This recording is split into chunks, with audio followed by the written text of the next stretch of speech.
Tak, dobrý den ještě jednou. Já vás vítám dneska na přednášce výrobní stroje. Dal jsem tomu podtitul Výrobní systémy. Mé jméno je Michal Holub a jsem z výrobních strojů, systému a robotiky, kde se právě výrobním systémům v celku věnujeme. Obsah dnešní přednášky. Budeme si povídat o obecných znalostech z oblasti výrobních strojů, výrobních systémů, jejich prvků a hlavně se budeme bavit o automatizaci, o průmyslové automatizaci a o výrobních strojích.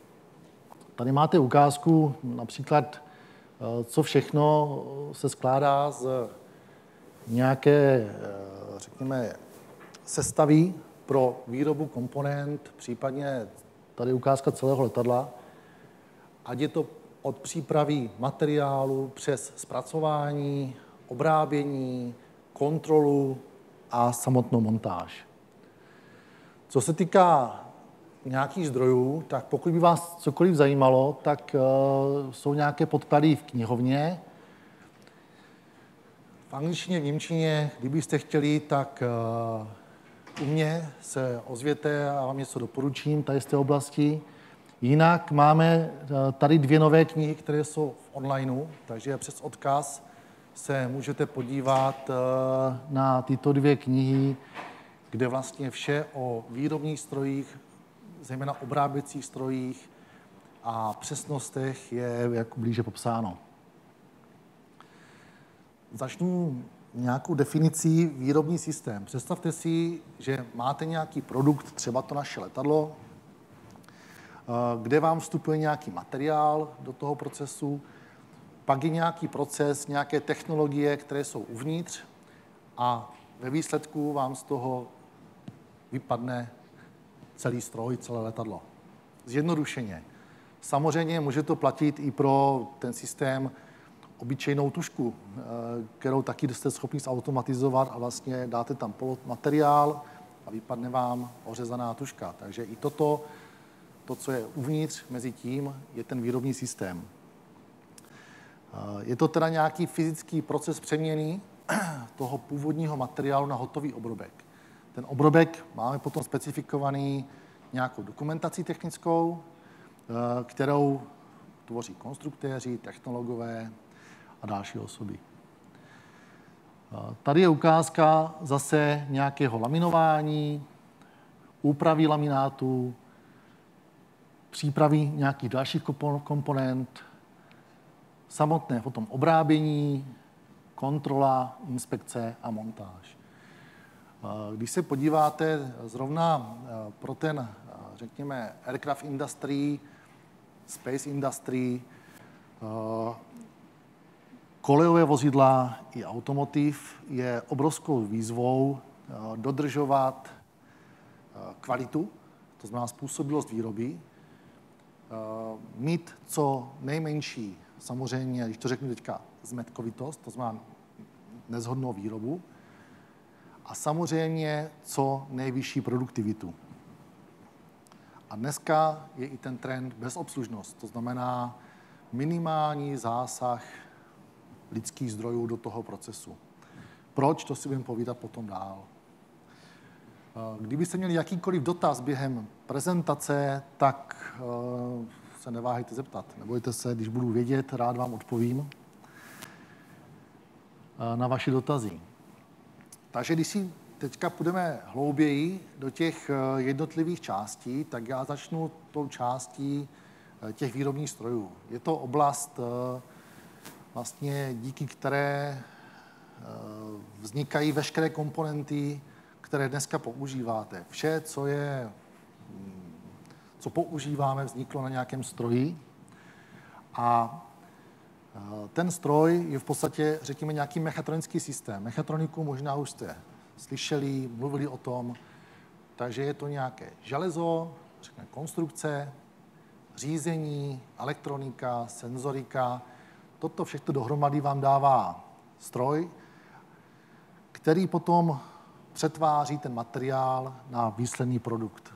Tím produktem může být nějaký výlisek, může tím být nějaká hřídelka, může tím být ložisko, část ložiska, valivý element a zase je to daný nějakým výkresem a tolerancemi a materiálem. Tady máte ukázku zase těch výrobních strojů, že jsou to tvářecí stroje, jsou to stroje, které standardně působí nebo mají za cíl přetvořit daný materiál nějakou silou, ať je to velká rázová síla nebo pomalým přetvářením. Obráběcí stroje, kde dochází k úběru materiálu, například definovaným břitem nebo geometrií břitu, nebo nedefinovanou, to se taky potom povíme. A potom samozřejmě jsou to dneska hodně známý, určitě i pro vás, aditivní technologie. Tomuto můžeme brát, že to jsou klasické koncepce těch výrobních strojů, ale dneska nebo v dnešní době se hodně upřednostňují nebo se protlačovat na trh průmyslové roboty, které můžou nahrazovat tu technologii, umožňovat tu tvářecí technologii, obrábění anebo ty aditivní technologie. Pozná někdo z vás, co je toto za technologii?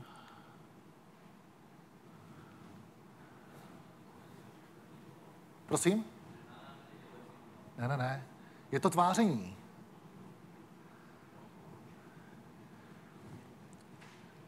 Tady vemte si, ono se jmenuje hammer painting, je to v podstatě, vemte si, jako pneumatické kladivo, kde máte definovanou kuličku a tou kuličkou s vysokou frekvencí přetváříte materiál, jak ji pěchujete, ale do takové úrovně, že ten povrch dostává perfektní vlastnosti z hlediska jakosti povrchu, drsnosti, ale současně co vzniká tím, že ten materiál tváříte, co se děje v tom materiálu. On se zpevňuje, ta povrchová, takže má vyšší potom pevnost na povrchu. Takže je vhodný na nějaké formy, tváří se tím plechy. Další skupinou dneska obrábění průmyslovým robotem. Když se podíváte, ten robot už na konci nemá nějaký univerzální rozhraní, na který potom se konstruují efektory, ale součástí toho robotu je už vřeteník. To znamená ta část, jak máte na obráběcích strojích, do kterých se upíná nástroj rotační. Výhoda tady tohohle, obecně výhoda robotů oproti standardním strojům je, napadá vás co?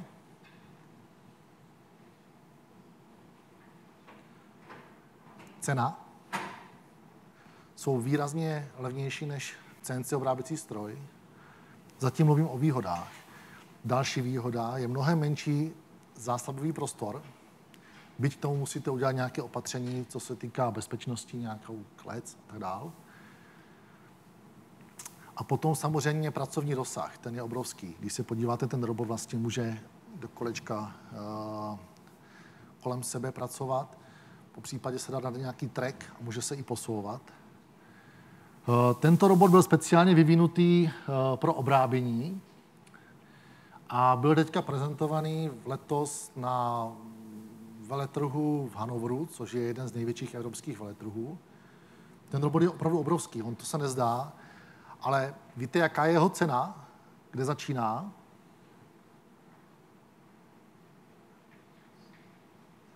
€1 000 000.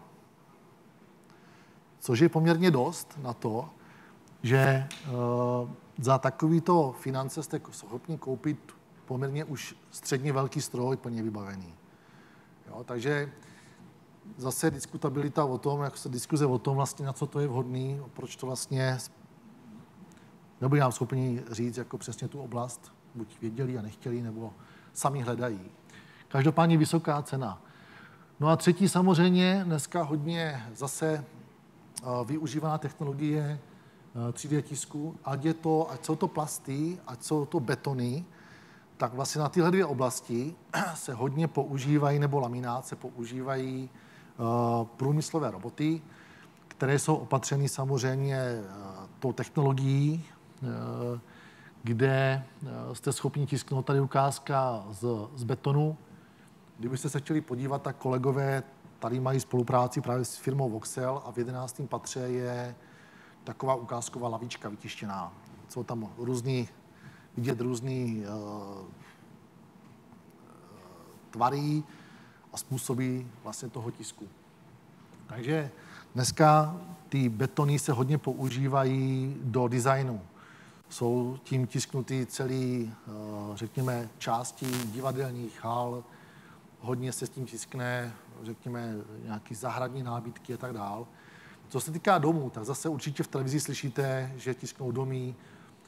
Ty roboty jsou instalovány na nějakých, řekněme, pásových dopravnících, nebo normálně, jak kdyby bagr, na tom je robot a tiskne.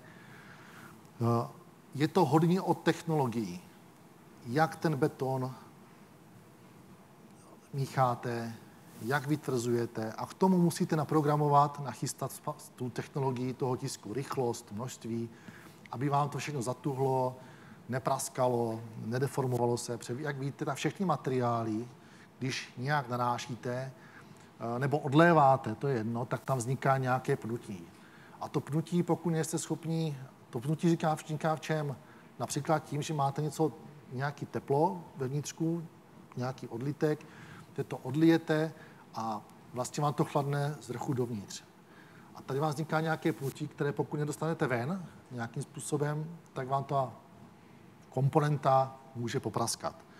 To samé s tím betonem, pokud vám začne tuhnout strašně rychle z vrchu dovnitřku, tak potom vlastně vám to může zase nějakým způsobem znehodnotit ten obrobek. Tady potom mám spoustu ukázek, které si společně projdeme. Další skupinou jsou hybridní stroje. Ty hybridní stroje kombinují obráběcí stroj a aditivní technologii. Je to z toho důvodu, že spoustu věcí potřebujete mít i nějakým způsobem obrobený kvůli vnitřním plochám, přípojným plochám, třeba nějakému proudění vevnitřku.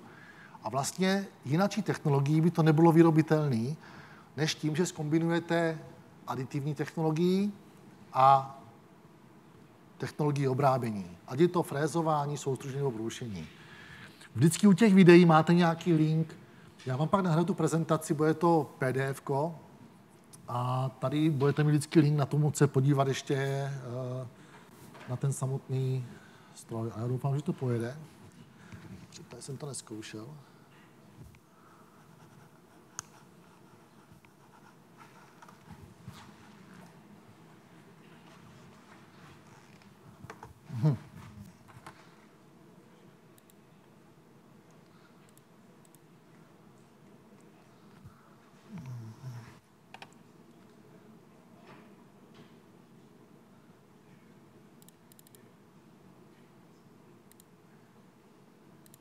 Tak těch videí mám hodně, tak to zkusíme přes tohle.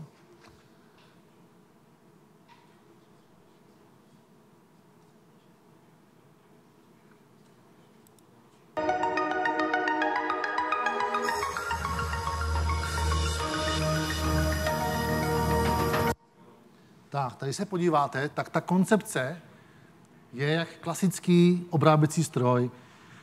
Video je od firmy DMG Mori, která vlastně koupila dlouholetý výrobce, je to německo-japonský koncern, který historicky dělá obráběcí stroje a koupili firmu, která se věnuje právě aditivním technologiím.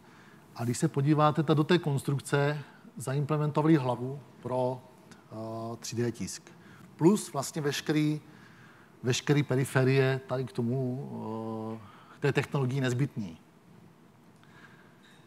Výhoda tady tohle je, že právě můžete využívat nebo kombinovat ten 3D tisk a vytvářet struktury, které byste normálně nemohli ani odléváním, ani 3D tiskem, ani obráběním vyrobit.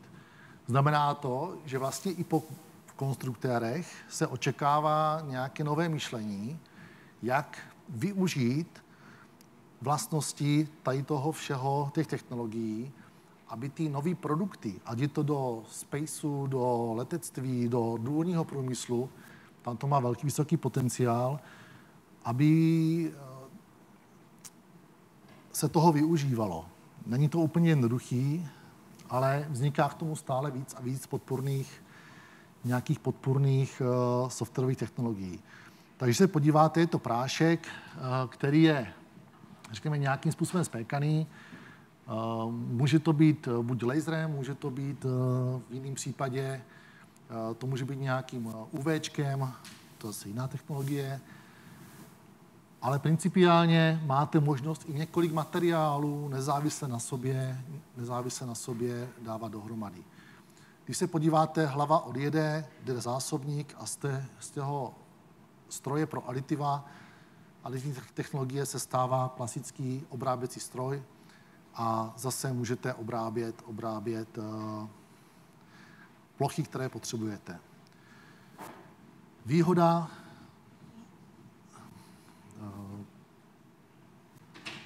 nové možnosti, jak ty komponenty odlehčit a jak je přizpůsobit. To znamená například houževnaté jádro. Vždycky možná si pamatujete, že u nástrojů je potřeba mít houževnaté jádro, tvrdý povrch, aby vlastně vám se neopotřebil, ale současně, aby se nezlomil. Tak toto je přesně tohle, na tohle je to vhodné. Tak, já to zkusím zhodit. Další částí je automatizace. Toto je ukázka výrobní buňky, která je vlastně u nás v laboratořích, tady na škole, na výrobních strojích, kde tato buňka slouží jednak k testování různých technologií, které potom se aplikují v průmyslu, tak současně slouží vlastně pro vás na edukaci, řešení, bezpečnost, rozšířená realita, manipulace, konstrukce efektorů, virtuální zprovozňování, řízení, to znamená i na bázi komunikace robot, stroj, obrábění. A jak jsem říkal, vlastně cílem je zvýšit produktivitu, kontrola přesností, diagnostika strojů, ať jsou to, teďka zase mluvím, CNC stroje pomocí různých technologií, jako je laserová interferometrie, aplikovatelná jak na stroje, tak na roboty, vibrodiagnostika. Toto všechno vlastně popisuje nějakou, to řekl, kvalitu výroby a nějakou produktivitu. A vlastně až na další periferii jako nějaký automatický ofuk a samozřejmě nějaké měření, kontrola přímo v té buňce.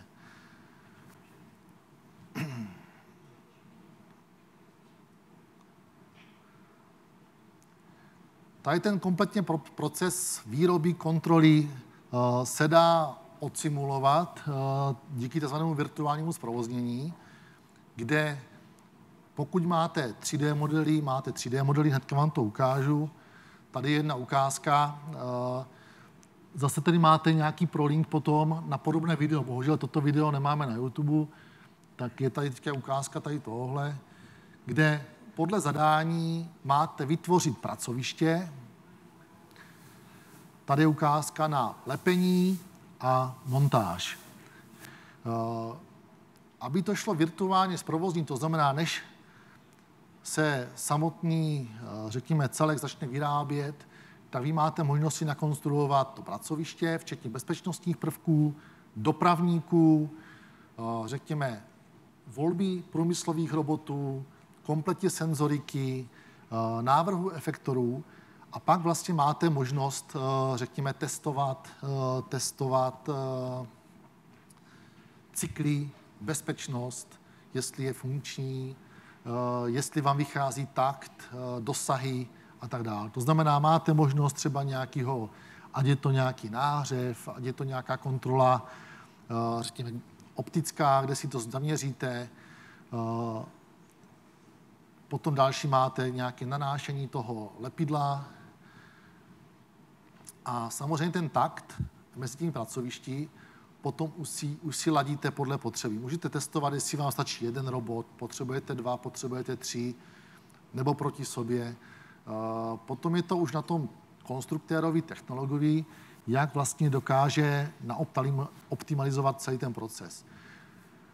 Není to jenom o tom, samozřejmě vy musíte počítat s tím, že pokud něco lepíte, někdy vám zůstává lepidlo, musíte očistit trysky, když další dobu nepracujete, může vám to zatuhnout, musíte mít nějaké náhřevy, mezioperační pracoviště.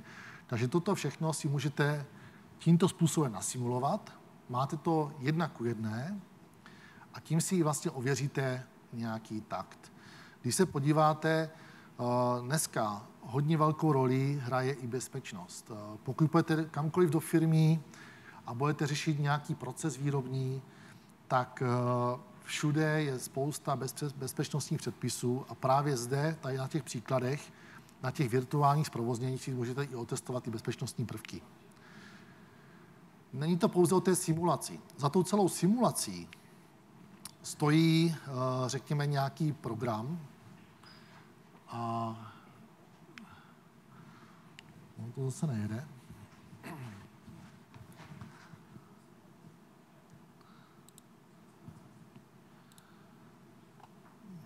Tak, tady chybí kodek, tak já to zkusím ještě zase nějak jinak.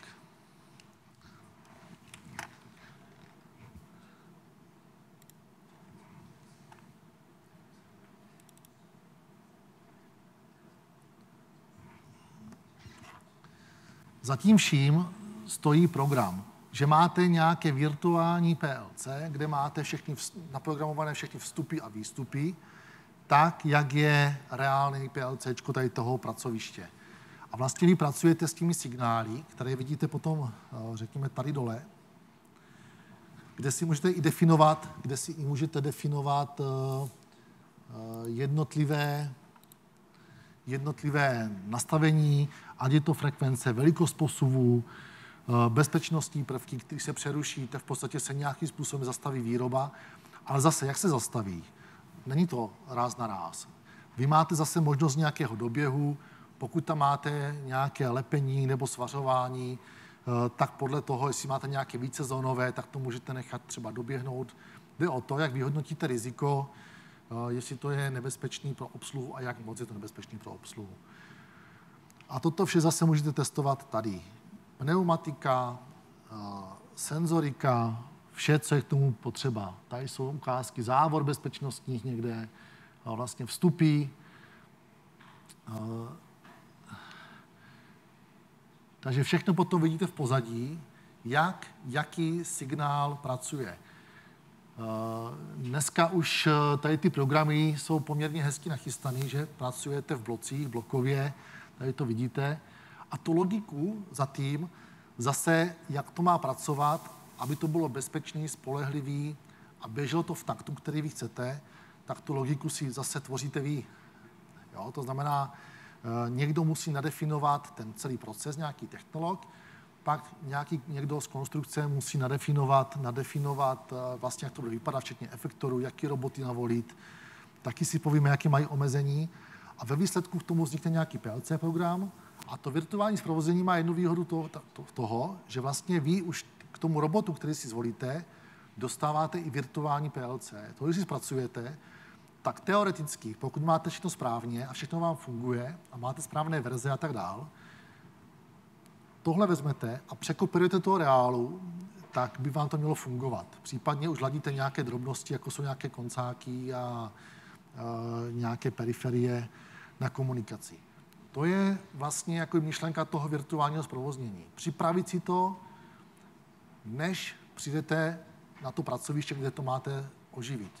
A tím výrazně zkrátíte, řekněme, odstávky linek. Ať je to kdekoliv, automotiv, ať je to nějaké obráběcí centra.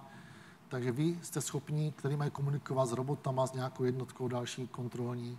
Takže vy máte možnost si to odladit ve virtuálu, a pak ušetřit třeba, nevím, týden práce na tom, že to máte nachystaný v této fázi.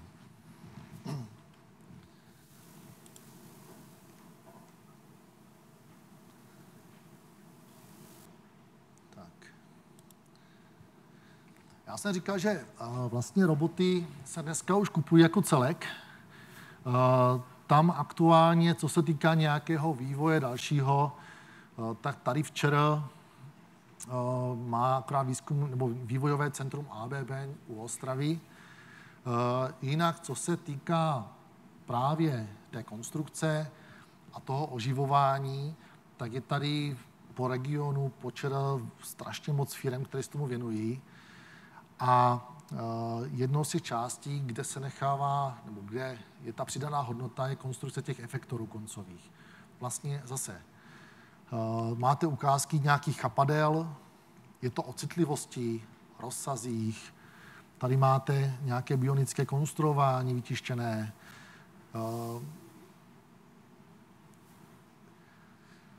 Zase ten návrh je na nějakou hmotnost. Vy chcete mít na tom efektoru co nejmenší hmotnost. Víte proč?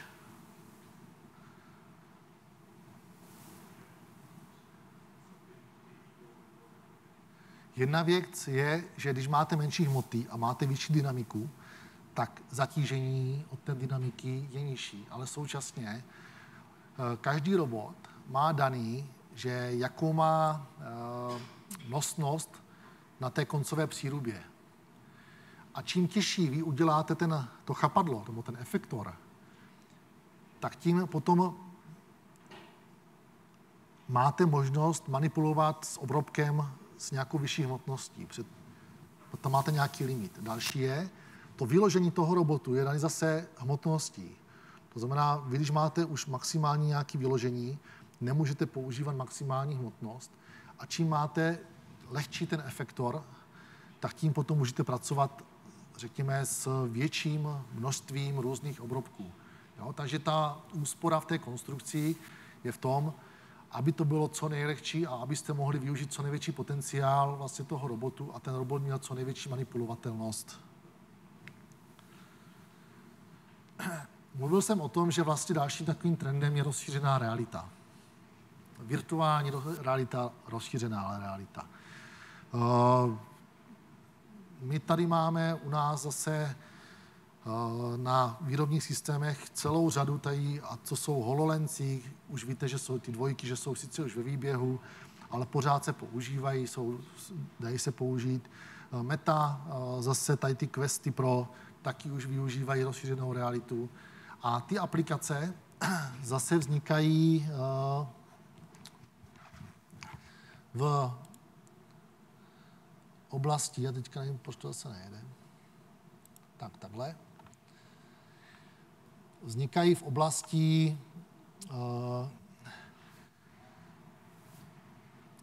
nějaké pomocí obsluze. Toto je ukázka z veletrhu, je to ukázka na manipulaci, kdy vlastně přes ty brýle, přes tu rozšířenou realitu, máte možnost tu buňku ovládat, což jednak vám umožní pracovat z nějaké bezpečnosti, vzdálenosti.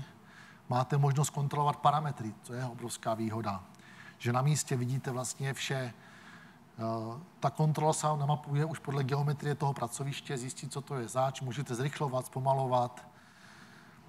Ale obrovská výhoda té rozšířené reality je to, že dneska máte spoustu pracovišť, kde obsluhy strojů nebo těch pracovišť nemají třeba kvalifikací na to, když se něco stane, vyřešit ten problém. A musí se volat nějaký servis nebo zhánět osoba, která k tomu má přístup.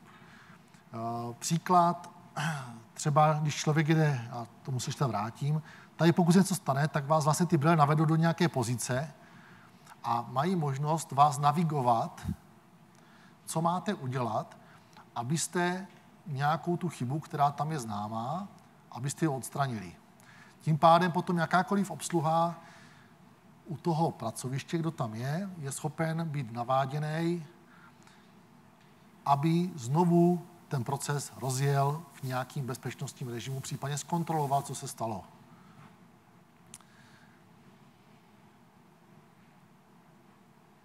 Takže i člověk, který nemá úplně znalost o tom procesu, o tom stroji, jak se ovládá, tak máte možnost ho navigovat. Příklad jsem chtěl říct, když třeba já jezdím seřizovat stroje obráběcí, když přijedu ke stroji a je tam stroj se systémem, který jsem v životě neviděl, tak vždycky tam potřebuji nějakou obsluhu, která je schopná mě s tím pomoct a rozjet nějaký program, který potřebuju. No a dopadá to tak,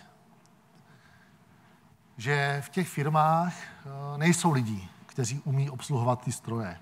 A mají třeba najmutýho jednoho člověka, jsou 3 firmy, 3, 4 firmy, někdy 2. Výjimečně má ta firma svého člověka, který jim to obsluhuje a dokáže s tím pracovat. No, takže já třeba čekám 1, 2 hodiny, než zaženou toho člověka, který je v jiné firmě, než přijede, aby otočil klíčkem, zadal heslo a potvrdil mě program. A potom zase můžu já nějak měřit ten stroj a posuzovat ho a zpřesňovat. Tak jenom si říct, že vlastně toto slouží k tomu, aby u těch moderních strojů, pokud jsou velké firmy, dokázal kdokoliv, kdo má nějaké proškolení, případně povolení, pracovat s těmi stroji a mít možnost do nich nějak zasahovat. Tak. Říkal jsem, že výrobní systémy nejsou jenom o tom zpracování, přezpracování, obrábění, manipulací, ale je to i o inspekci. Tím je myšleno nějakým způsobem kontrolovat obrobky, případně mezioperační kroky. Co je to za turbínu? Poznáte ji? Peltonova turbína.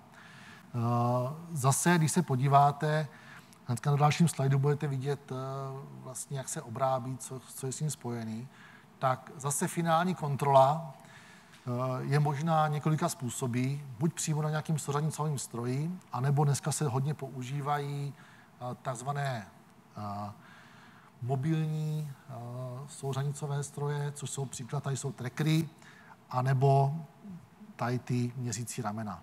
Zase každý má svoje výhody, nevýhody. A vlastně kontrola té kvality výroby je i zpětná vazba té technologie, kde může být něco špatně nebo případně co se má upravit. Já se vrátím zpátky k obráběcím strojům, protože vlastně teďka jsme ty všechny kroky prošli a hodně z rychlostí vám budu povědat teďka o tom, vlastně, co všechno na ty stroje kladené, jako je potřeba řešit. A není to pouze obráběcí stroje, to si můžete vzít i na tvářecí stroje přenést, i na ty roboty. Případně na jakýkoliv manipulátory, cokoliv, co je spojený s nějakou výrobou. U těch obráběcích strojů samozřejmě vy čekáte, že bude vyrábět přesně. Ta přesnost je dána potom tady těma všema částma, ať je to výroba dílců, montáž, konstrukce z hlediska statické poddajnosti, dynamické, teplotní deformace, ale současně i řízení. Tu přesnost potom můžeme řešit na prvky závislé od polohy anebo nezávislé od polohy. A tady potom máme kinematiku a geometrii. Spolehlivost. Chcete, aby ten stroj byl spolehlivý. Nízká poruchovost. Aby ten stroj měl opakovatelnost. To znamená, aby když vám obrábí nějakou součást a máte sérii, tak aby pořád obráběl stejně. Rušení. Rušení může být takové, že v podstatě vám ten stroj může zapříčinit to, že vedlejší stroj vám nebude fungovat tak, jak by měl, protože bude mít nějaké rázy, vibrace, které se potom přenáší základem do okolí. S tím je spojená výkonnost a produktivita, protože produktivita je v podstatě kolik kusů, když to řeknu takhle, anebo jaký objem plochy jste schopni obrobit za nějakou jednotku času. A s tím jsou spojené otáčky, moment, výkon a síla, kterou jste schopni obrábět. A chování životního prostředí zase Do toho nespadají pouze emise, je tam i bezpečnost, to znamená zase bezpečnostní prvky, že vám ze zásobníku nevyletí nástroj. Když vyletí, může se stát, nebo se prostě rozpadne, jsou to křehké věci, nějaká fréza se odštípne a odletí. Tak, aby krytování stroje, které je navrženo, vyhovělo bezpečnosti, tak je dimenzováno zase na nějaký síly, který nesmí, řekněme, zdeformovat nebo porušit ten kryt a musí ochránit obsluhu. Obsluhovatelnost.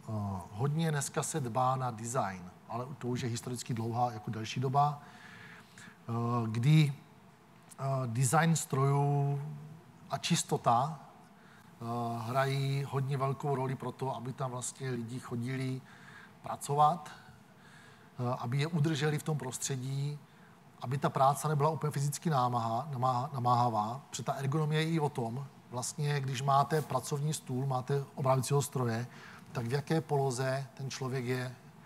Zase na to se využívá například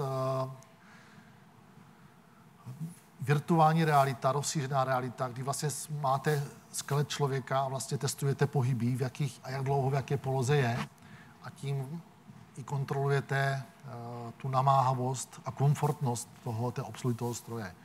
To stejný prašnost, osvětlení, vibrace, toto všechno hlučnost se posuzuje u každého stroje, aby se vědělo, jestli ta obsluha tam musí být nějaké ochranné prostředky, ať to jsou sluchátka, špunty do uší, nějaký antivibrační rukavice, aby ta obsluha mohla pracovat celých třeba 8 hodin u toho stroje. V případě, že tyto podmínky nesplňuje ten stroj a obsluha stroje nemá tyto pomůcky, tak podle konkrétních výpočtů se zkracuje doba, kterou v tom prostředí může pracovat. No a toto všechno v podstatě je potřeba řešit s každým tím strojem, u každého zařízení, aby jednak pracovalo tak, jak vyžaduje zákazník a aby plnilo bezpečnostní nařízení, které jsou spojeny právě s každým z těch zařízení.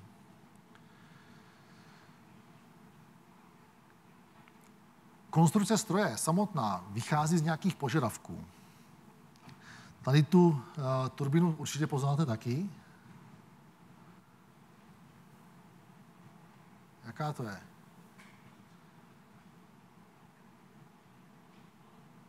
Je tady před fakultou. Doufám. Kaplanová.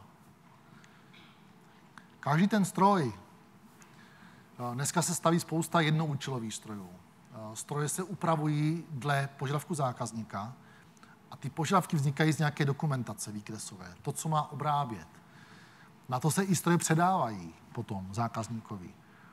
A výkonnost toho, řekněme, vřetené a těch částí toho stroje se řeší právě na základě materiálu a technologie, která je k tomu navržená. Otáčky, momenty, z toho jsou síly, jaký posuvy, jaký posuvové rychlosti. Toto všechno konstruktor dimenzuje právě podle té technologie, anebo se tak vybírá stroj a samozřejmě potom podle počtu kusů.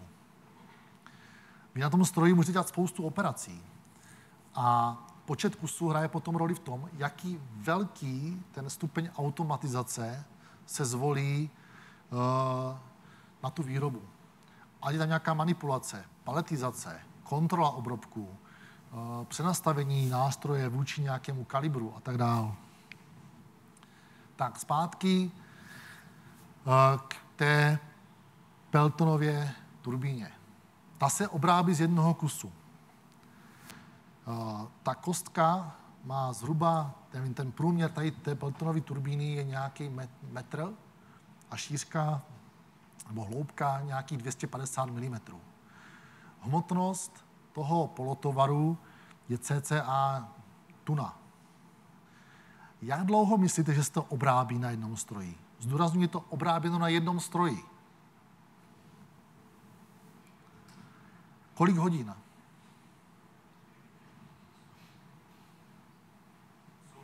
8? To je málo. Prosím? Ještě přidejte. 312 hodin, tento konkrétní kus. To znamená, 312 hodin je ten kus na stroji. Když si spočítáte, kolik je strojní cena, kolik stojí materiál a destičky nástrojů, nepočítám tady držáky, ty třeba můžou stát, držák nástroje může stát i 100 000, tak vás ten obrobek vyjde na nějakých 3 miliony korun. A samozřejmě vy nechcete,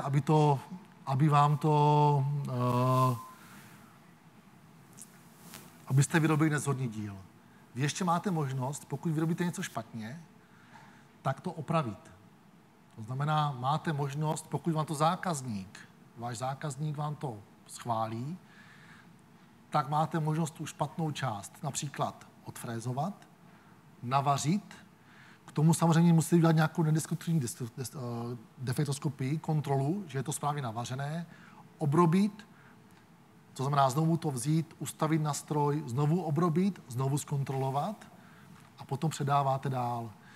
Pokud ten díl je už neopravitelný, tak vlastně vám to jde všechno do šrotu za materiál. A toto všechno vám jde potom jako kdyby do ztrát. Takže z toho důvodu je u takovýchto strojů a takovýchto obrobků vysoký požadavek na to, ty stroje nějakým způsobem kontrolovat. Mít nějaký nástroj, jak je rychle kontrolovat, ale současně kontrolovat i tu obsluhu.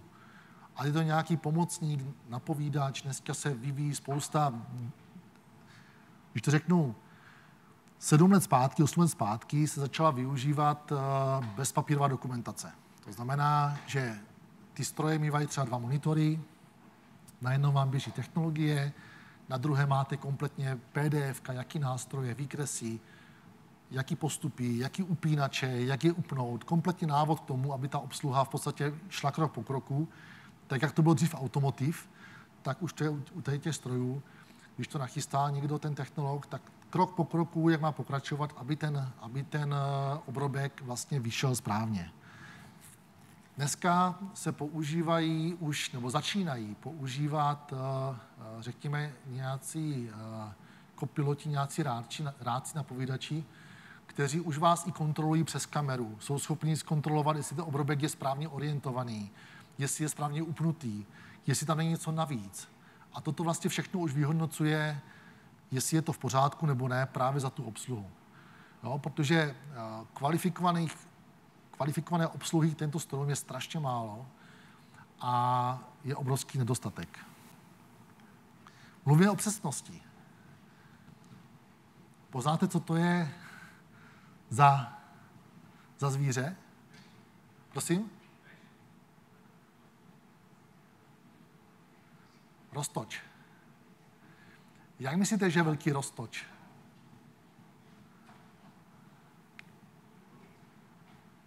250 mikrometrů. Lidský vlas má velikost 50 až 100 mikrometrů. Když konstruujete, určitě máte nějakou konstrukci za sebou. Jo, nebo ne? Tady na škole. Něco, nebo na střední. Když vlastně, tak se zeptám, dávaly se nějaké tolerance, rozměrové, geometrické? V jakých hodnotách se pohybovaly ty tolerance? V mikronech. Takže pořád ten lidský vlas je prostě vysoká hodnota. Červená krvinka. 7 mikrometrů. To už se blížíme k těm přesným strojům. To znamená, že chcete, aby to železo, ten obrobek, který z toho vypadne, z toho stroje, když ho zkontrolujete, tak aby mezi ten obrobek se vešla do té tolerance ta 1 krvínka. Jemný prach 5 mikrometrů. Výfukové plyny 2 mikrometry. Pořád už se blížíme k těm přesným strojům. Třeba 5 mikrometrů tolerance je, co jsme dělali 6metrovou písnici, tak tam byla tolerance 5 mikrometrů na kruhovitosti. bakterie E. coli. A tady už se dostáváme do oblastí, kdy u těch brusek například chcete, aby ta chyba na tom obrobku byla pod mikron. A teďka jdeme dál. 0,1 mikrometrů virus. A bavili jsme se o ložiskách. Na začátku jsem říkal něco o výrobě a montáži ložisek. Tak kontrola třeba těch valivých elementů do ložisek do 20 nanometrů. Představte si, co čekáte, tam byl obrovský problém to změřit to ložisko, jako najít firmu, která to dokáže opakovaně změřit. Oni vám to změří. A když to změří po druhý, po třetí, po čtvrtý, po pátý, tak vychází po každý výsledek. Takže vy chcete, aby ten virus se tam do toho takhle nějak vešel. Jo, do té tolerance. To je jenom pro představu, co vlastně, když píšete na výkresy toleranční pole, ať víte, kde se pohybujeme, a co čekáte od toho stroje, případně toho robotu, když jede, jsou to ty hmoty, máte tam nějaké řízení, šrouby, lineární motory, tak aby vám to dokázali mezi tím obrobkem a tím nástrojem udržet. Na začátku jsem říkal ty trendy roboty. Standardní robot vám udělá toleranci 0,7 až 2 mm na obrobku. Proto je to vhodný na manipulaci, na nějaké třídění, případně svařování, budíš nějaké vrtání, lepení a tak dál.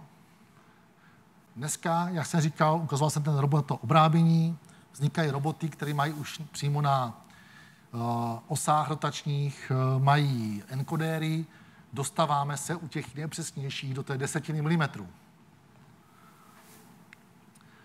A u standardních strojů, standardní velikosti, tak ty přesnější se dostávají na ten mikron. Samozřejmě pak jsou přesné a ultrapřesné stroje a ty se dostávají dál. Ale na to pozor, že se bavili o tom, že ten výrobní systém obsahuje i prvek inspekce. Takže vy, když už navrhnete něco takového, tak musíte počítat s tím, že to musíte umět změřit a vyhodnotit. Jaký je čas? Jo. Takže k tomu, když už dáte nějakou toleranci na tom výkrese, tak musíte i zvolit to, počítat s tím, že to někdo musí zkontrolovat. A ta technologie by měla být ideálně dostupná někde u vás, tam, kde pracujete, nebo někde poblíž.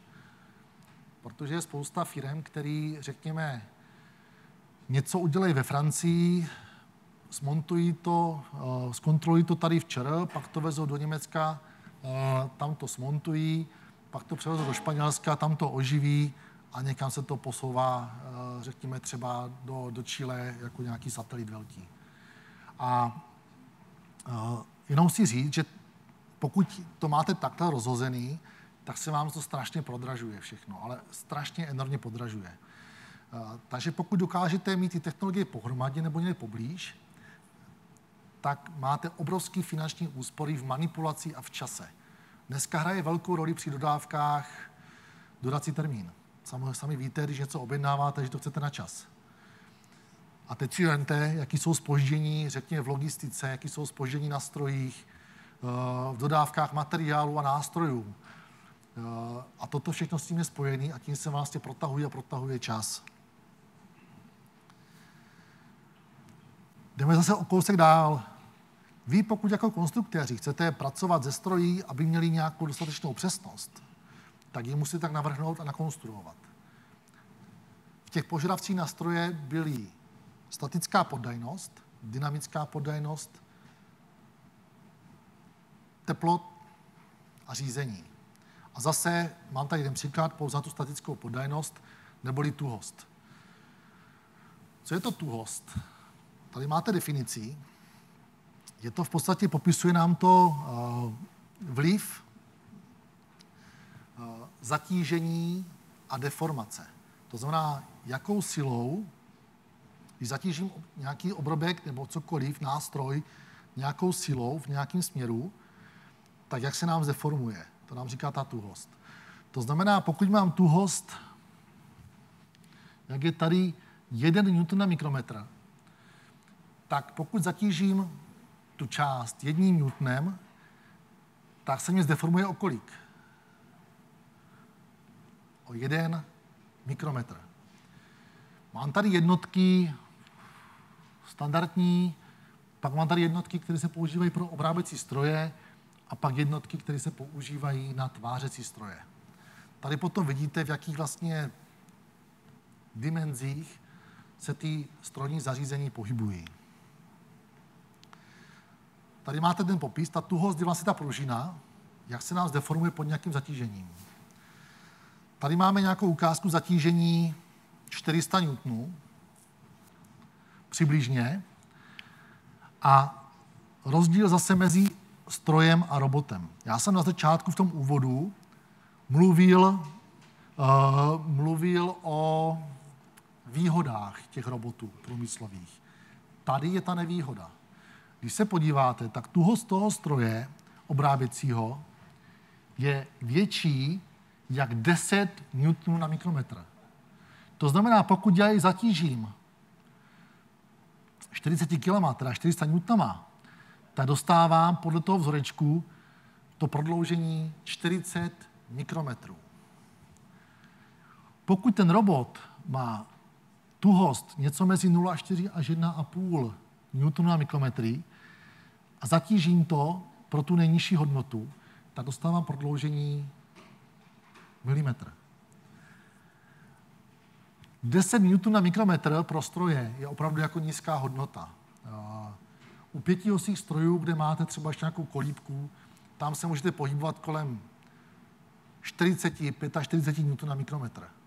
Pokud to máte robustní stroj, 3osá kinematika, tak vám to jde ještě nahoru. Od toho potom vlastně máte deformaci, která vám vzniká, jakou zvolíte technologii obrábění. Těch 400 Newtonů, čemu to odpovídá? Dokončování anebo hrubování? Dokončování. Jo? Těch 400 Newtonů, 400 až 600 Newtonů se bere, nebo do 600 Newtonů se bere síla pro dokončování. Hrubování jsou stroje, kde máte sílu i 75 kN při odebírání špony. Obrábění. To je potom úplně něco jiného. Samozřejmě ty stroje jsou obrovský. Jo. To nejsou malé stroje, ale už to jsou stroje, které mají třeba průměr rotační desky 4 metry. Jo. Takže toto je nevýhoda robotů a výhoda zase z obráběcích strojů. Vy jako konstruktéři potom máte možnost si hrát a děláte stroje, přípravky, upínače, cokoliv, roboty, pojezdy a řešíte deformaci, tak vy vlastně, když se podíváte, tady je náš vzoreček pro tu tuhost, tady je v ohybu tlaku a tahu, tady máme pro krut. Krut zase je jenom moment a natočení, jo? Zase zatížení, deformace. A tady vidíte, co nám vlastně ovlivňuje tu tuhost. Když chcete zvýšit tuhost, tak co musíte zvýšit? Ičko, průřez, kolem osy, nebo v ose, které zatěžujete. Takže kvadratický moment průřezu. Co je to Ečko?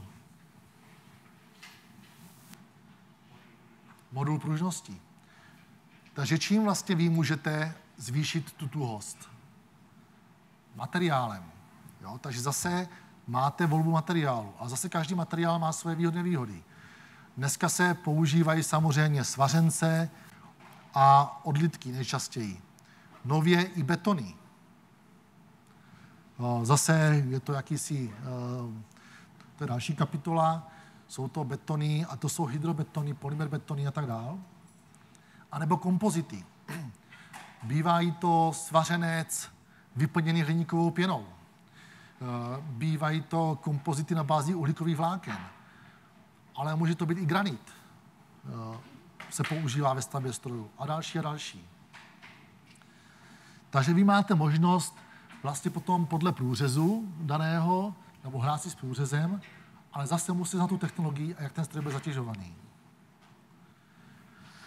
Jdeme k nějaké automatizaci. Tak, uvidíme, jestli to bude fungovat. Tady bohužel mě to nepouští na to,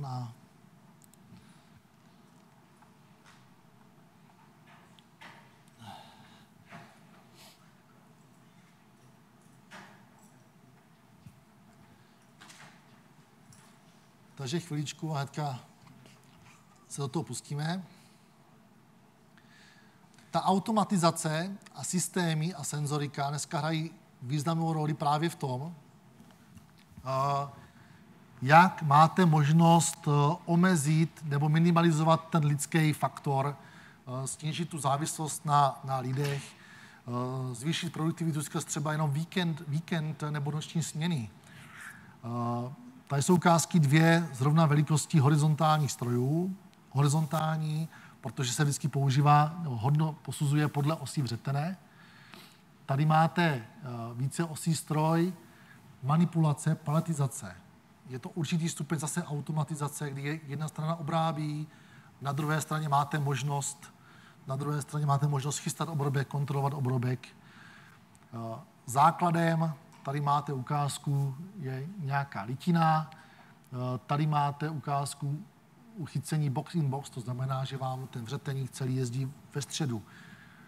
Důvod zase termosymetrická konstrukce. To je další bod, ale zase z důvodu dimenzování. Šnekový převod, torque motor, zase je to v ceně samozřejmě, protože když kupujete stroj, tak všude se řeší cena. Možnost tam přijde další osu a z toho máte 6osí stroj, takže opčně nachystaný i na 5osí stroj, 3+2. Různý zatížení palet podle velikosti. Motor, když se podíváte, máte tady ukázku motor, spojka, kuličkový šroub ve všech třech. Nějaké vyvažování kvůli trvanlivosti, kuličkové šrouby, zase z nejčastěji využívané mechanismy pro převod rotačního pohybu na translační pohyb. Valivé vedení, válečkové, kuličkové, každý má svoje výhody, nevýhody, zase je to o ceně a o tom dimenzování. Hodně velkou roli hrají otáčky, momentovo-výkonová charakteristika. Dnešní materiály, moderní materiály vyžadují vysoké otáčky. I nástroje. Dneska máte nástroje se spoustou povlaků, nanopovlaky, máte to laserem nabrušovaný, takže požadavky kontrola, to znamená přes laser si kontrolujete průměr nástroje, jestli máte všechny břity, jestli se nějaký neulomil, potom máte obrobkovou sondu na vyrovnání, na seřízení rotačních os. Dneska zase trend využívat obráběcí stroje jako souřadnicový měřící stroje. Chystá se na to i nová norma. Tady máte ukázku různých typů obrábění, krytování toho stroje, dopravníky třísek. Pro kovový materiály, nekovový materiály, je tam spousta druhů. Tady vidíte krytování. Zase krytování těch os oplachých, nízkotlak, vysokotlaký. To krytování hraje zase velkou roli v tom, jaký použijete. Jsou tam vysoký pasivní odpory. Pokud máte špatný, opotřebovaný kryty, můžou vám zebrat až 40% výkonu motoru, jenom abyste hýbali s tou osou. Takže tady těch zase koncepcí je celá řada. Když se podíváte, máte tam přímo už otočný stůl ve 2 osách. Zase omezení, nemáte tam takový prostor nebo zatížení, máte menší dynamiku, paletizace. K tomu můžete mít za strojem další typy palet, nějaký karuselový paletizační systém. Zásobníky. Tady vidíte, že maximálně 246. Viděl jsem zásobník na 1100 nástrojů, ale ten už je bokem toho stroje, není součástí toho stroje. Jsou to různé přípravky na upínání těch obrobků. vlastně, abyste byli schopni pro nějaké série, kde si to chystáte bokem a pak v podstatě děláte velké série jeden vedle druhého.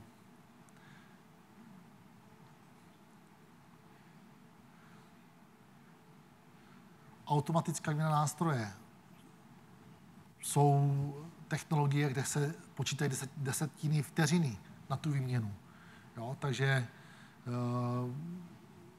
dynamika velká. Zase to neplatí pro velké stroje, ale zase pro malý.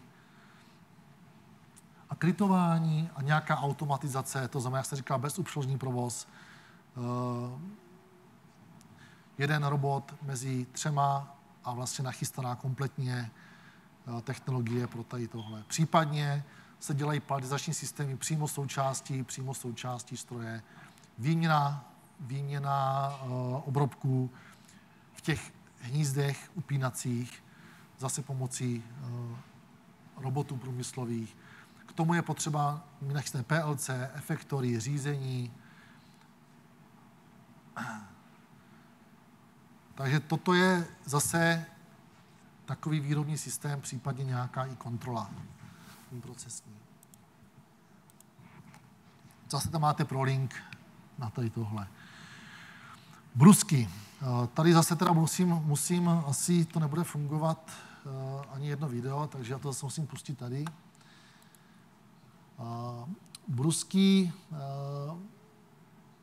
patří mezi dokončovací stroje, to určitě víte. Zase snahou je zvýšit nějak produktivitu, efektivitu. Ty stroje, když navrhujete, tam musíte počítat s tím, že nějak tam zakládáte ty obrobky. Máte tam periferie jako lunety, inprocesní měření, chlazení. Tady uvidíte další a další. Tady máte ukázku štěstunového obrobku. Dokonce jsou požadavky i od zákazníků, že když dobrousíte nějakou plochu, tak už se jí nesmíte ničím dotknout. To znamená žádným kontrolním měřidlem. I když to měřidlo, které vám hnedka ukážu v dalším videu, má přitačnou sílu 0,04 N, tak ani tím se ho tím nemůžete dotknout. Takže tady vidíte v podstatě broušení. Dneska součástí toho bývají kamery. Takže vy se díváte přímo na ten proces, přímo do toho místa. Vidíte na displeji vlastně vibrace, jak vám vibruje soustava, nástroj, obrobek. To vám potom ovlivňuje přesnost toho povrchu, nebo jakost povrchu. Potom v podstatě tady máte broušená plocha se nějakým způsobem zabalí a jde na expedici.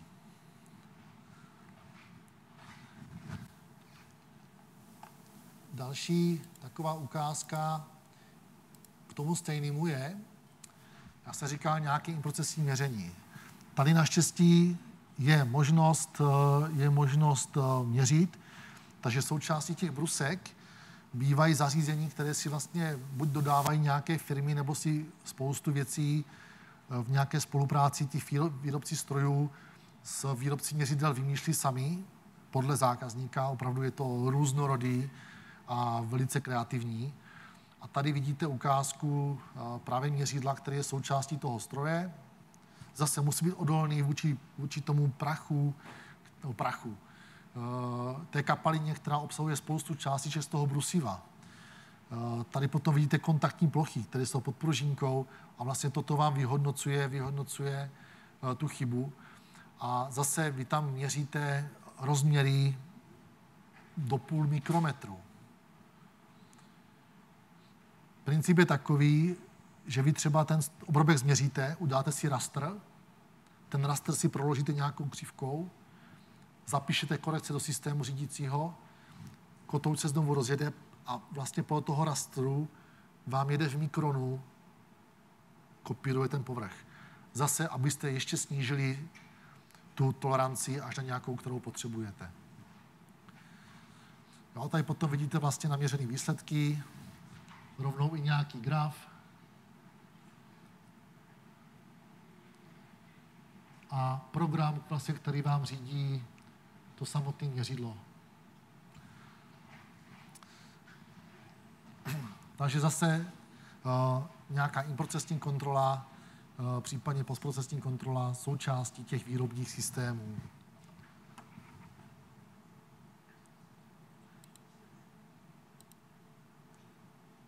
Už jsme dál. Tak. A dostáváme se do nějaké části, kdy vlastně ty výrobní systémy, jak jsem říkal, jsou opatřeny spoustou zařízení a technologií. A jednou z těch částí jsou obráběcí stroje. Je to, řekněme, obrovský spektrum strojů, zařízení výrobců, který jsou na trhu. Tady je ukázka zase, nebo jednou z těch skupin, z těch hlavních skupin, a jedna z nejstarších technologií je soustružení. A tady máte ukázku zase teda soustružnické stroje. Jsou univerzální, máte svislé soustruhy, teďka svislé soustruhy, máte listní soustruhy, máte navačky, je to celá řada těch soustružnických strojů. Tady potom máte zase prolink na, vždycky prolink, pardon, musím nějak, jo, prolink na tu knížku v onlineu, takže tam se můžete podívat k těm strojům víc.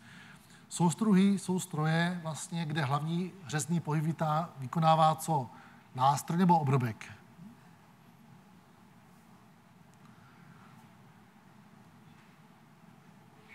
Obrobek. Jo, takže obrobek se nám točí, dělá hlavně řezný pohyb a nástroj nám prostě dělá vedlejší posuny. Zase máte různý způsoby podepření. Máte tam nějaké lunety, podpěry, je toho celá řada podle velikostí. Máte tam koník, ten koník máte přítlačný různou silou, máte možnost vyosení pro kůželí a máte revolverové hlavy, zásobníky nástrojů. Další skupinou jsou frézovací stroje. U frézovacích strojů vykonává co hlavní řezný pohyb? Nástroj nebo obrobek? Nástroj. Takže ukázka frézovacích strojů, zase odkaz na nějaký prolink na kapitolu o frézkách. Nástrojem je teda fréza, může být vícebřitá, jednobřitá, těch technologií je dneska celá řada. Používají se jednobřité nástroje diamantové, to by zase ukázal kolega u nás, kde v podstatě obrobený materiál je jak zrcadlo. Tam nepoznáte jako rozdíl mezi zrcadlem a že to je obrobený. Tady, když se podíváte, různé uspořádání, zase vertikální, 3osí, frézovací stroj, křížový stůl, zásobník nástrojů, bubnový, krytování z hlediska bezpečnosti, komunikace, o tom se budeme bavit dál, takže koncepcí je celá řada. Zase máme vertikální, horizontální, stolové, křížové, portálové, konzolové, speciální a tak dále. Brousicí stroje. Jak se říkal, jsou dokončovací, to patří mezi dokončovací stroje, zase válcový, vnitřní, vnější, nástrojařský, a to jsou brusky nebo frézky, mají více pohybů. Na ozubení jsou to velice složité stroje z hlediska kinematiky a řízení, takže brousicí stroje a multifunkční obráběcí centra. Když se podíváte, je to obrovský trend, multifunkční centra, můžou být soustružnická, frézovací, zase co je hlavní vřeteno. Oni umí soustružit, vnější, vnitřní, frézovat, brousit, vnitřní, vnější, brousit tvarové plochy, ozubení, umí gravírovat, obrážet, tvářet. Napadá vás, co se dá tvářet na obráběcím stroji? Závit, přesně tak. Proč se tváří závity? Přesně tak, jo. Takže i toto. No a teď si vemte, že vlastně obrážíte, tváříte závity, děláte produktivní obrábění velkou šponou. A já jsem něco mluvil o tuhosti. Je to obrovský rozptyl sil a typu zatížení, kde máte stále zatížení, máte tam obrážení, máte prostě vysoký rází a ty stroje obráběcí to nemají rádi. Oni časem prostě začnou se deformovat, uhýbat, vymezovat se, ať je to základ, ať je to konstrukce. A pokud máte multifunkční stroj, je to super, protože zvládáte spoustu věcí na jednom stroji. Ušetříte manipulaci, upínání opětovní, vedlejší časů obrovský úspory. Nevýhoda, že pokud tomu dáváte pořádně, co se týká zatížení a tu produktivitu, tak potom ten stroj vám může ztrácet tu přesnost. Takže častěji potom musíte ten stroj nějakým způsobem seřizovat, aby potom, když ho dáte do toho režimu přesného obrábění, ty technologie, tak aby vám dokázal obrábět s tou přesností, kterou potřebujete. Ta multifunkčnost zase potom je daná i tím, že vlastně pro to broušení máte úplně jiný řezní podmínky, než pro to frézování nebo soustružení. Takže i ty vřetena a ty stroje musí být navrženy tak, aby zvládali pracovat v těch řezních podmínkách pro ty všechny technologie. Kdo si z vás vzpomene, jak se spočítá řezná rychlost? Co dál? To je málo. Jo, těch 1000 je otázka, to jsou jednotky, ale PDN, to znamená,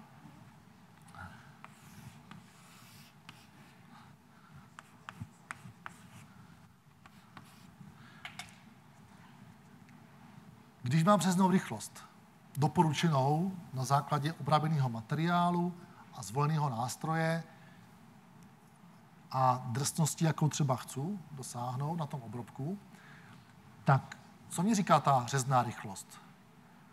Je to nějaké optimální nastavení té technologie, při které dokáží obrábět za nějakých podmínek a mám optimální trvanlivost toho nástroje. Protože samozřejmě vy chcete, aby ten nástroj vydržel co nejdýl. On taky něco stojí. No a vemte si soustružení.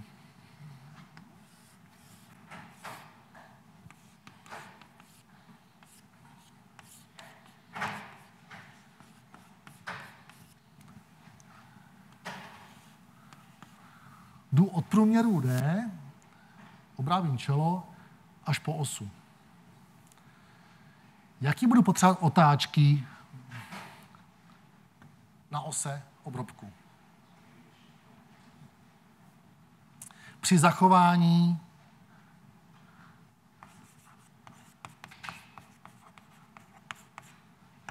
při téhle podmínce.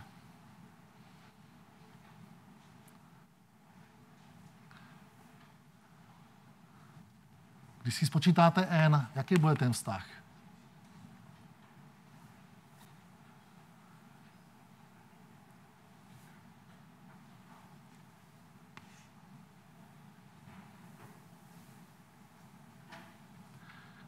Kde bude průměr?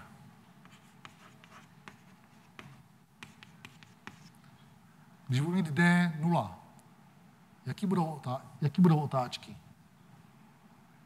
Kam mě to půjde? V limitě.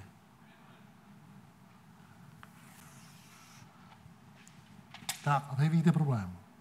Jakmile obrábím něco malinkatýho, ať je to třeba průměr, jenom zarovnávám čelo, tak na ose už mám v podstatě, nemám konstantní řeznou rychlost. Mě nedokáže vřeteník otáčet nekonečnou otáčkou. Vždycky tam je nějaký limit, který je daný konstrukcí, motorem, převodovkou. A potom, když jdu dál, tak vlastně už se mě snižuje, už neplatí tohle, ale zhoršuju řeznou rychlost. Až dole mám tu řeznou rychlost nulovou a v podstatě, kdo z vás soustružil, se ptám. Co se stalo, když jste dělali čelo na koncu? Co vám tam zůstalo? To se vždycky dělali jste konvenčně na CNCčku. Takže jste vždycky přetláčeli, že jo, tu špičku. A to už co? To už je v podstatě nějaké lámání, tváření. Jo, tam už to řezání jako neprobíhá. Takže samozřejmě chcete co největší otáčky a vemte si, že třeba obrábíte průměr 0,1 mm. Máte požadavky na otáčky. Máte malé síly, ale vysoké otáčky. A otáčky vřetené pro ty malinkatý průměry se prodávají třeba do nějakých 250 000 otáček za minutu. Abyste dokázali obrábět malý průměry. Takže řezná rychlost a od toho vlastně se potom odvíjí zase konstrukce, aby vám to zvládal ten stroj, aby se vám nerozvibroval, aby vám to se nezahřívalo a tak dále.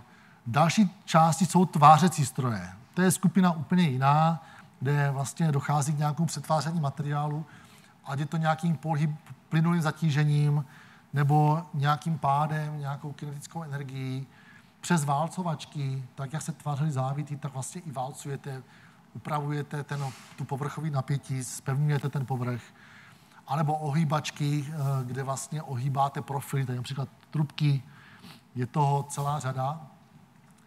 I tady se používá senzorika, dneska se tam hodně do toho dává strojové vidění, do kontrolu vlastně těch výlízků. Tam jsou obrovský takty, ale výstřižků, obrovský takty, takže kontroluje se každý kus, se prostě fotí, kontroluje, jestli je v pořádku, hlavně zase do nějakých těch, řekněme, automotiv prvků a tak dál. Ohýbačka, zase technologicky náročný proces, abyste dokázali něco ohnout v tom úhlu, který potřebujete, aby vám to nepraskalo, tahový, tlakový napětí. Takže je to zase hodně o technologii, o materiálech. Roboty.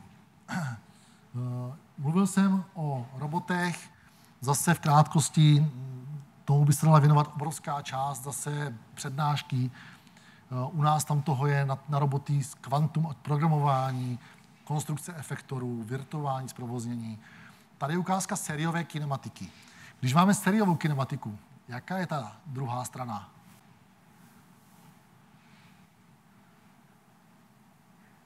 Máme sériové zapojení a potom je paralelní. Máme sériovou kinematiku, máme paralelní kinematiku. Znáte aspoň Delta robot? Jsou to roboty, kde vlastně, zkusím takhle, rozdíl mezi sériovou paralelní kinematikou je takový, když se podíváte, tak každá ta osa je takhle v sérii. To znamená, pokud pohnu jednou osou, tak se pohnu po nějaké dráze, tady třeba v nějaké rovině. Tady, abych pohl bodem, musím pohnout všemi rameny zaráz. Tomuto robotu je to tripod, konkrétně jsem říkal Delta robot, a je hodně často využívaný na třídění. Oni mají vysokou dynamiku. Víte proč? Rychlost dynamiku. Protože podívejte se, čím hýbou ty motory. Jenom takovýma tady hýlkama. Ten poslední kloub tady, neboli první kloub tady, musí hýbat s celým obrovským hmotama. A jsou tam obrovský momenty setrvačnosti. Od momentu setrvačnosti, určitě víte z mechaniky, vám potom vlastně vychází nějaký dovolené zrychlení, dimenzování pohonu a tak dále. Takže tady díky tomu, že máte ty koncové efektory a lehkou kinematiku, tu konstrukci, tak máte strašně vysokou dynamiku. Takže pro nějaký manipulace třídění je to úplně perfektní kinematika. Delta robot, on má 3 členy akční. Když se podíváte, má 3 táhla, které vlastně jsou na té platformě. Vždycky tam máte nějaké klouby, a to jsou sférické nebo nějaké osové, podle toho, jak se pohybuje ten stroj. A delta je specifická tím, že má 3 táhla, 3 akční členy, takže se pohybuje ve 3 osách. Rovina plus je možné zdvíhat. Pokud byste použili například pentapod, což je, já ho tady nemám, ale je to zase, nebo hexapod, kde máte těch akčních členů 5 nebo 6, tak potom máte možnost hýbat s tím efektorem v 5 osách, máte tam i rotace, případně 6 osí hexapod ve všech 6. Což je obrovská výhoda. Ale nevýhoda je, že pokud máte sférický klouby, když si představíte kloub, kolem kterého se něco otáčí, tak je strašně složitý popsat nějaké chyby v tom kloubu. Když ty paralelní kinematiky mají spoustu, řekněme, nějakých signifikantních poloh. Jsou to polohy, kdy se vám ten mechanismus zablokuje z hlediska svých pohybů nějaké mechaniky. Máme tam singulární polohy. Takže má zase nějaké svoje nevýhody, ale to i ty sériové kinematiky. A zase o tom, to je kapitola sama o sobě. Takže paralelní kinematika, jenom abyste věděli. Průmyslové roboty. Průmyslové roboty jsou dělány na to, aby zvládali průmyslovou výrobu. Takže kinematika je, když se podíváte, pořád ta stejná. Jsou to robustní roboty, mají většinou tady ukázka svařovací kleště na svařování karoserií, například na nějakém tracku, aby vlastně ještě měl pohyb, aby dokázal jezdit po té jedné podélné ose. A jsou to, řekněme, silové roboty. Jo? Prostě jedou, mají nějakou sílu a musí pracovat v nějaké kleci zabezpečené. Tady byste přišli, on vás nepozná, že tam jste. On vás prostě smete, ani to nepozná. Na druhé straně existují kolaborativní roboty, které pracují při takových rychlostech a mají takovou citlivost, že jsou schopní s tou obsluhou kolaborovat, to znamená spolupracovat při nějakých manipulacích. Její výhoda je například jako nějaká součinnost při montáži. Je to obrovský, zase mluví se o tom spoustu let. Těch aplikací je ale málo. Je to opravdu šance s nimi je pracovat třeba v nějaké medicíně, v lékařství a tak dále, operace. Tam máte možnost opravdu velice citlivý, jemný pohyby.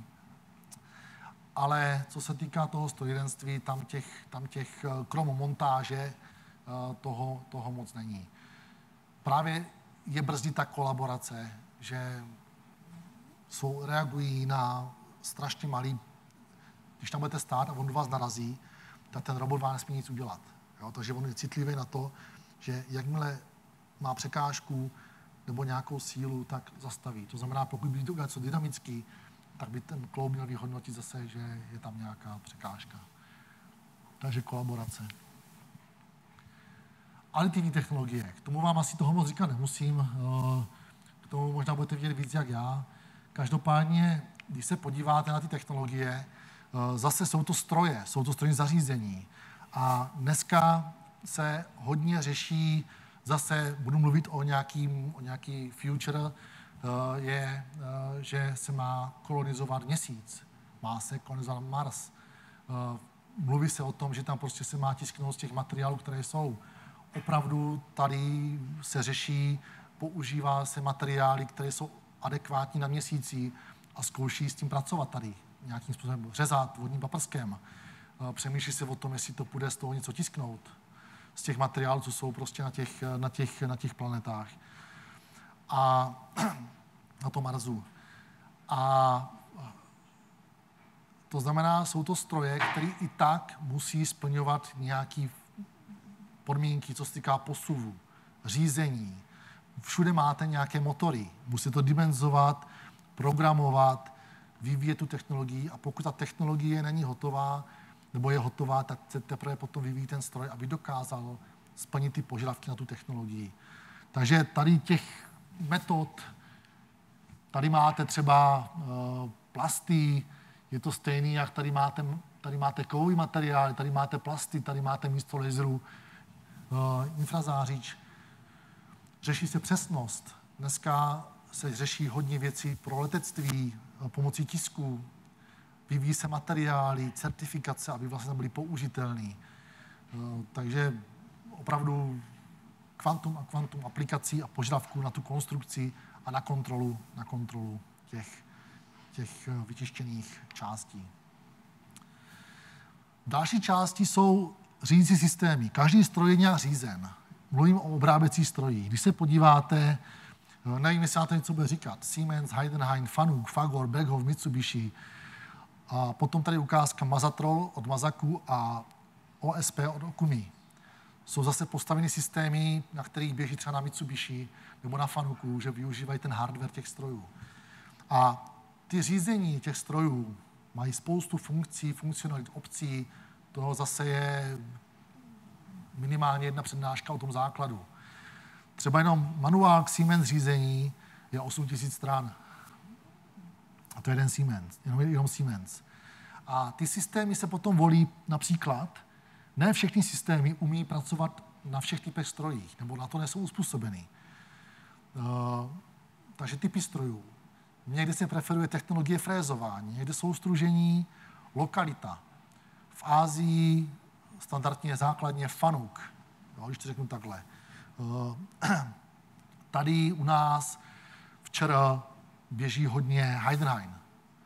Velký stroje a stroje s vysokým počtem řízených os, což je tady tohle, zase Siemens.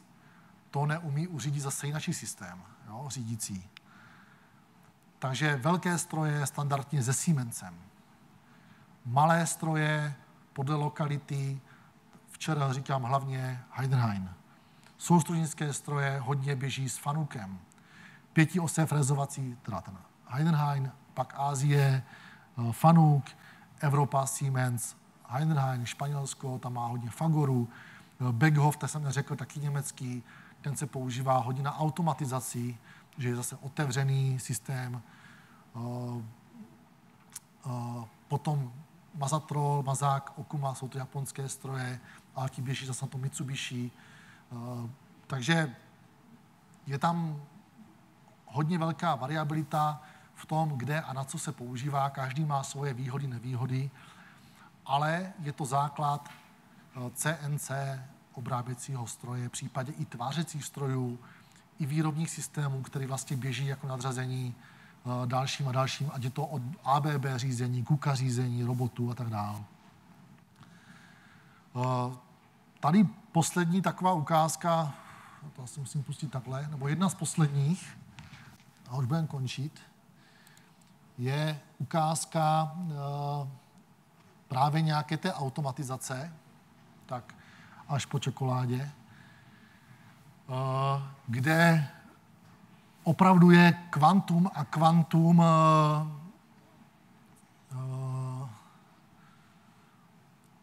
automatizačních prvků. Když se podíváte, je to uspůsobený na konkrétní aplikace a těch řešení je nespočet.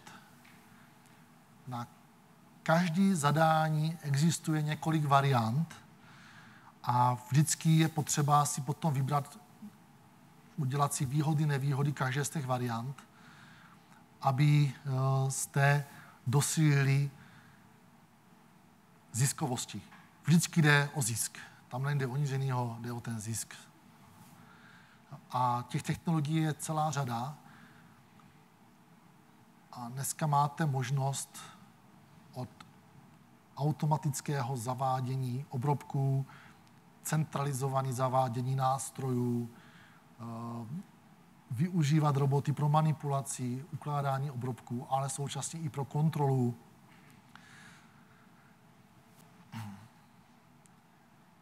Jsou roboty, které vlastně můžete od stroje odebrat, pracovat v ručním režimu, nachystáte palety, dáte ho na víkend a jedete.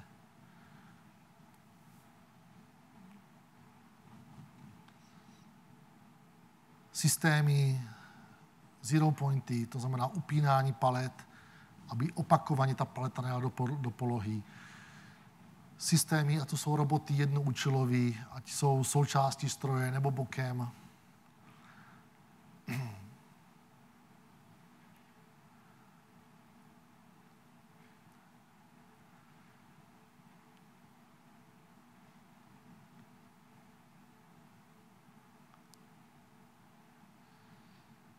Ta konstrukce je hodně o modularitě. Dneska z malého stroje se shodí poskládat větší stroj, přijde tam několik os, tady má ten zásobník pro těch 1000 kusů, bývá součástí bokem, vy si nachystáte pro stroj třeba sadu 10 kusů, on vám to zaváží, obsluhuje také několik strojů.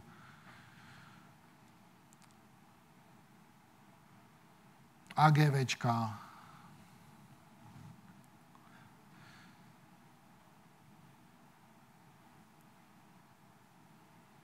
zavádění kompletně celého zásobníku nástrojů bokem. Těch možností je celá řada.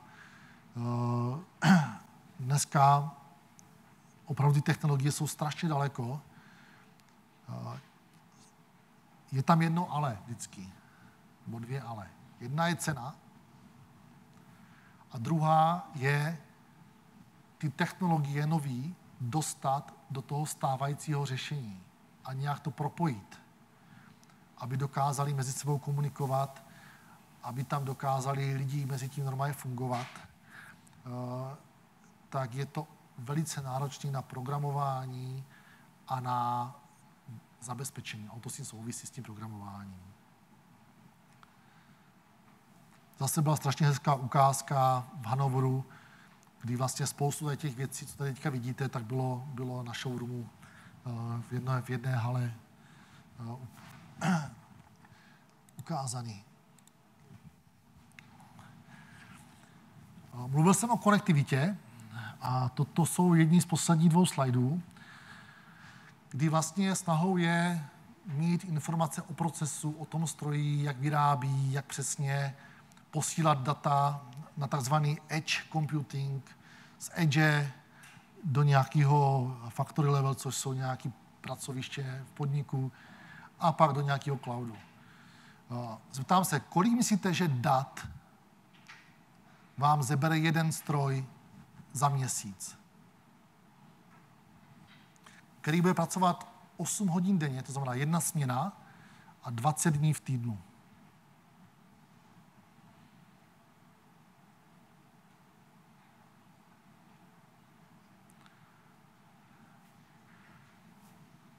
Jedna a půl tera. Ptám se, je to moc nebo málo?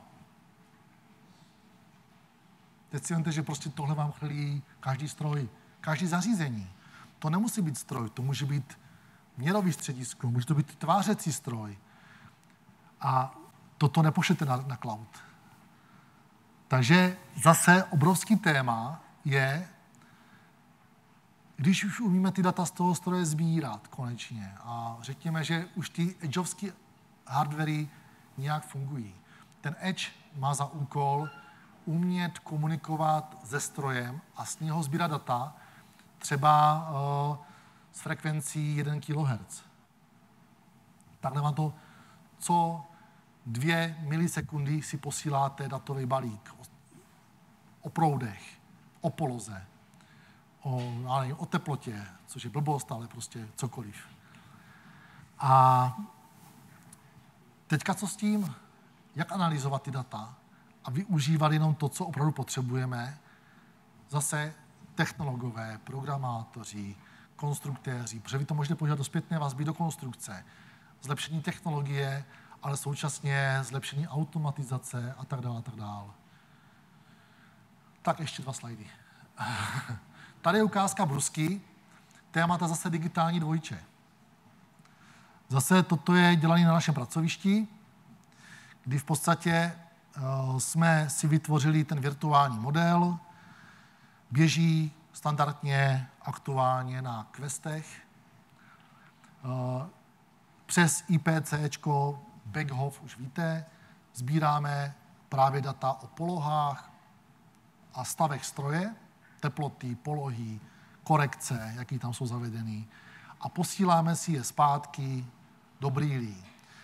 Z těch brýlí samozřejmě můžete i volat někomu dalšímu.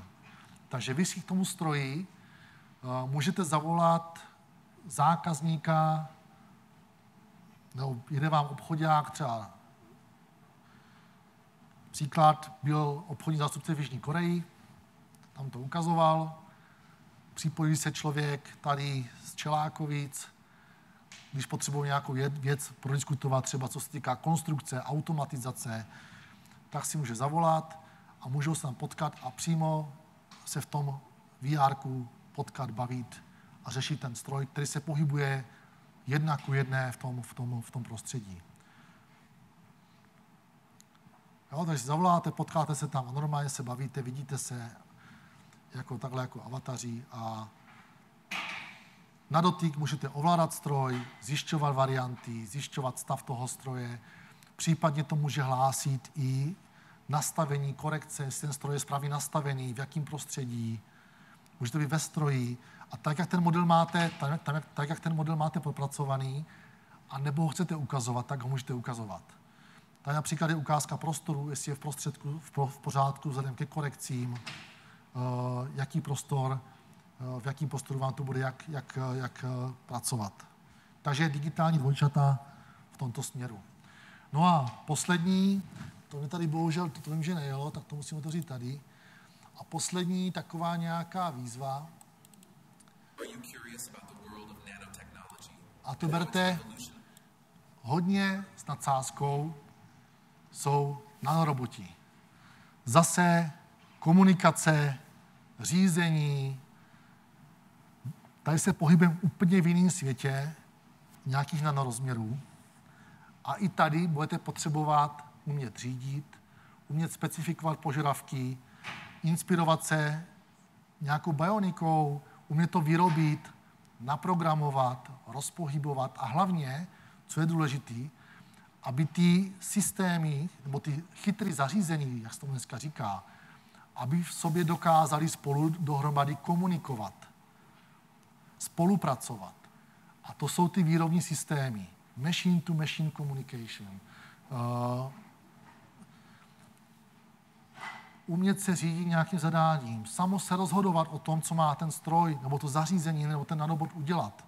Je jedno, jestli je to velký robot, malý robot, nanobot. Dávat tomu tady ty funkcionality, aby se dokázal sám rozhodovat, na základě čeho? Nějakých informací, které to zařízení strojní musí umět dostávat z toho okolního světa. A to je jen na zamýšlení, kam to všechno směřuje. A jo, teď jsem vyskočil z toho. A toto v podstatě je konec.